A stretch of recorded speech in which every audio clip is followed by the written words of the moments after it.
Lockdown का असर नांदेड़ में रहने वाले बैरूनी तलबा पर भी पड़ा है। लॉकडाउन की वजह से तमिलनाडु, तेलंगाना और दीगर इलाकों के तलबा नांदेड़ में फंस गए हैं। पिछले एक साल से तमिलनाडु के सैकड़ों तलबा अपनी ज़राई तालीम मुकम्मल करने के लिए नांदेड़ में मुकीम हैं।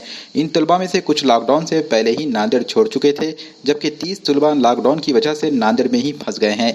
तलबा ने जिला कलेक्टर दफ्तर पहुंचकर जिला कलेक्टर से मुतालबा किया है कि इन्हें अपने घरों तक जाने के लिए जिला इंतजामिया गाड़ियों का इंतजाम करे।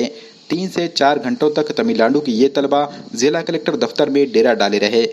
जिला इंतजामिया ने इन तलबा के लिए खाना और रिहाइश फराहम कर दी है।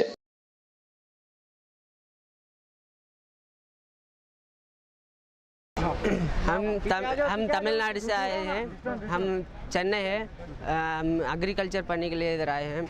हमारा कॉलेज का नाम glace training India private limited. इधर काय के लिए आए थे हम। इधर को रूम है, रूम से भी रेंट को पैसे खाने के लिए कुछ भी नहीं है। फिर भी हम मम्मी डैडी है ना, उधर बहुत तकलीफ़ पड़ते हैं। इधर से हम तमिलनाडु जाने का है। तमिलनाडु जाने के लिए हमारे को गाड़ी इधर से तमिलनाडु से आता है हैदराबाद को। हम इधर से हैदराबाद को जाने का है।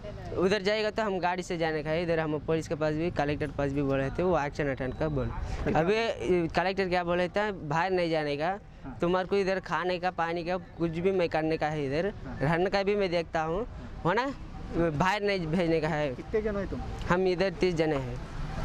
ठीक।